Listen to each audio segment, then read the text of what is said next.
दोस्तों एक बार फिर से स्वागत है आपका प्रजापति न्यूज में। आज के वीडियो में जानिए ताजमहल के बंद कमरों में क्या छुपा है। क्या ताजमहल भी भगवान शिव के प्राचीन मंदिर को तोड़कर बनवाया गया था और जिसे आप ताजमहल के नाम से आज जानते हैं, क्या वो एक समय पहले तेजो महल था? ताजमहल भारत की एक ऐसी नायाब इमारत है जिसकी लोकप्रियता पूरी दुनिया में है। लोग इसे देखने के लिए दुनिया के हर कोने से भारत आते हैं। सफेद संगमरमर से बनकर तैयार ताजमहल के बारे में कहा जाता है कि इसे शाहजहां ने अपनी पत्नी मुमताज की याद में बनवाया था। लेकिन अब जो सच सामने आ रहा है वो तो कुछ और ही कहानी कह रहा है। जहां इलाहाबाद हाई कोर्ट में याचिका दायर की गई है जिसमें अदालत से ताजमहल के मुख्य हिस्से में स्थित उन 22 कमरों को खोलने की मांग की गई है जहां प्राचीन शिवलिंग होने का दावा है।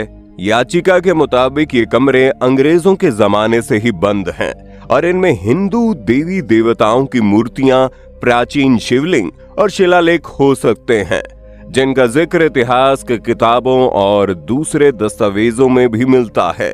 तो क्या है ये पूरा सच? क्या वाकई में ताजमहल तेजो महल है? आज मैं यानी आपका दोस्त विशाल प्रजापति आपको पूरी सच्चाई बताने वाला हूँ। बस मेरे साथ वीडियो में इसी तरह बने रहें।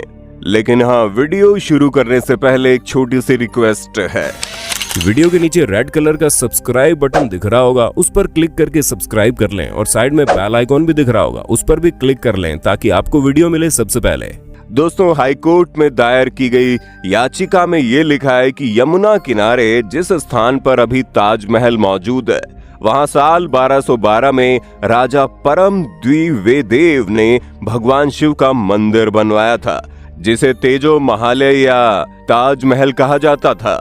हालांकि आर्कियोलॉजिकल सर्वे ऑफ इंडिया के मुताबिक ताजमहल का निर्माण मुगल बादशाह शाहजहां के शासन काल में ही हुआ था और ये बात साल 1631 की है जब शाहजहां की पत्नी मुमताज महल का निधन हुआ था। कहा जाता है अपने अंतिम कुछ पलों में मुमताज ने शाहजहां से कहा था कि उन्होंने सपने में एक इतना सुंदर महल और बाग देखा है जो दुनिया में कहीं नहीं है और वो चाहती है शाहजहां उनके लिए वैसे ही महल का निर्माण करवाए। हालांकि बहुत कम लोग ये जानते हैं कि 17 जून 1631 को मुमताज महल के निधन के बाद उनके शरीर को आगरा के ताजमहल में नहीं बल्कि बुरहानपुर में तापी नदी के किनारे एक बाग में दफनाया गया था। और ये वजह है कि ताजमहल और उसके स्थान को लेकर हमेशा से विवाद बना रहा है। कुछ इतिहासकार तो ये तक कहते हैं कि यमुना किनारे जिस जगह पर ताजमहल का निर्माण करवाया गया था वहां एक वैदिक मंदिर हुआ करता था जिसका निर्माण 13वीं शताब्दी में हो गया था। अमेरिका के मशहूर इतिहासकार स्टीफन नैप ने अपने लेखों में इस बात का जिक्र भी किया है। अब देश के जो लोग भारतीय इतिहासकारों की बात नहीं मानते उनके लिए स्टीफन का ये लेख हैरान करने वाला है। इसके अलावा इस बात के भी सबूत मौजूद हैं कि जिस जगह पर अभी ताजमहल है वहां पर राजा मानसिंह का एक महल हुआ करता था जिसे शाहजहां ने राजा मानसिंह के पोते राजा जयसिंह से खरीद लिया था और इस बात का जिक्र बादशाह नामा पुस्तक में भी किया गया है। ये वही पुस्तक है जो खुद मुगलों के एक दरबारी इतिहासकार अब्दुल हमीद लाहौरी ने लिखी थी। ये बात तो साफ है कि जिस जगह पर अभी ताजमहल है वहां पहले भी कोई ना कोई महल हुआ करता था। हालांकि इस बात का कोई सबूत नहीं मिल पाया है कि शाहजहां ने इस इमारत को पूरी तरह से नष्ट किया था या फिर नहीं। और अगर हम ताजमहल के मुख्य हिस्से में मौजूद 22 कमरों की बात करें तो उनके आकार और बनावट को लेकर कहा जाता है कि ये कमरे पुरानी इमारत का हिस्सा हो सकते हैं। पर गौर करने वाली बात यह है कि ताजमहल का निर्माण 1653 में पूरा हुआ था जबकि औरंगजेब ने 1652 में अपने पिता शाहजहां को एक खत लिखा था जिसमें वो बताता है कि ताजमहल की इमारत में कई जगह पर दरारें आ गई है और अगर इसकी मरम्मत नहीं हुई तो ये इमारत गिर सकती है। ऐसे में सवाल ये उठता है कि जब ताजमहल 1653 में बनकर तैयार हुआ तो औरंगजेब इससे 1 साल पहले इसके जर्जर होने की बात क्यों कर रहा था? ये बात इस तरफ इशारा करती है कि ताजमहल किसी पुरानी इमारत पर बनाया गया होगा और जो गुप्त कमरे हैं उनमें कब ताला लगाया गया था और इन्हें कब खोला गया था ये भी कुछ पता नहीं चलता, क्योंकि कुछ मीडिया रिपोर्ट्स में ये बताया जाता है कि साल 1934 में निरीक्षण के लिए ब्रिटिश सरकार ने ये ताले खुलवाए थे, लेकिन बाद में इन्हें फिर से कभी दोबारा नहीं खोला गया। जब आप ताजमहल की तस्वीरों को देखेंगे तो ताजमहल का मुख्य हिस्सा है जो बाहर की दीवार है, उन पर कई तरह की आकृतियां, चित्रकारी और फूल अंकित हैं। कलाकृतियां इनमें कमल का फूल है, त्रिशूल है, नारियल है और आम के पेड़ की पत्तियां भी बनी हुई हैं, जो हिंदू वास्तुकला को दर्शाती हैं। इसके अलावा ताजमहल के गुंबद पर जो शिखर है उसमें नारियल, कमल का फूल और कलश की रूपरेखा भी दिखती है, जो अक्सर मंदिरों के शिखर पर होती है। ऐसे में कट्टर मुगल शासक द्वारा बनाए गए ताजमहल में ये सब कैसे हो सकता है? देखा जाए तो ये बात भी सही है कि शाहजहां ने मुमताज की याद में 1631 से 1651 के बीच ताजमहल का निर्माण करवाया, लेकिन इस बात से इनकार नहीं किया जा सकता कि जिस जगह पर ताजमहल बनाया गया वहां पहले से एक ढांचा मौजूद था।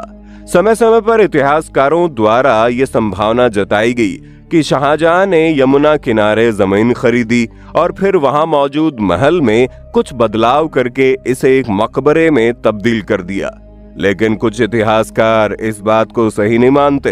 हालांकि ज्यादातर लोगों का यही मानना है कि राजा मानसिंह ने जब महल, जिसे ताजमहल आज कहा जाता है, उसे जब हथियाया था तब यह इमारत दरअसल एक मंदिर थी और उसी मंदिर में सफेद संगमरमर के पत्थर का इस्तेमाल करके ताजमहल बनवाया गया।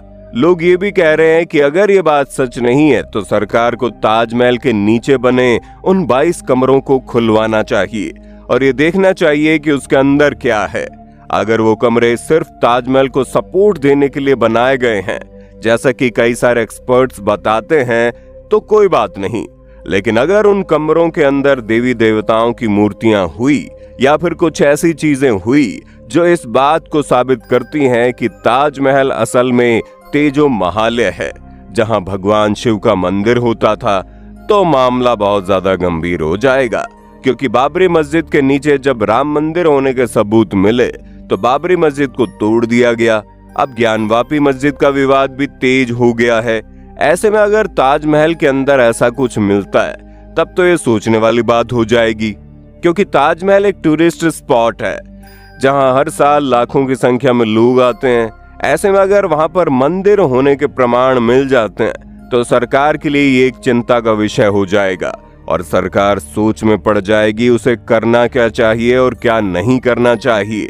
वैसे दोस्तों, आपको क्या लगता है, अगर ताजमहल के नीचे देवी देवताओं की मूर्तियां छिपी हुई है तो सरकार को क्या करना चाहिए? और आपका इस पर क्या विचार है, कमेंट में बताइएगा। बाकी क्या आप भी चाहते हैं ताजमहल के अंदर मौजूद उन 22 कमरों को खोल देना चाहिए? हाँ या ना में जरूर दें जवाब। इस वीडियो को ज्यादा से ज्यादा लोगों में शेयर करें ताकि हर किसी को ताजमहल की सच्चाई के बारे में पता चले। बाकी अगर चैनल को सब्सक्राइब नहीं किया तो फटाफट चैनल को सब्सक्राइब कर दें और बेल आइकन को दबाना ना भूलें। और हाँ, हम फिर मिलेंगे नई वीडियो में, तब तक के लिए जय हिंद, जय भारत। दोस्तों, आपकी स्क्रीन पे 2 और वीडियोस दिख रही हैं, जिसे देखने के लिए आप इस स्क्रीन पर क्लिक करें। दोनों देखिएगा, बहुत अच्छी वीडियो बनी है।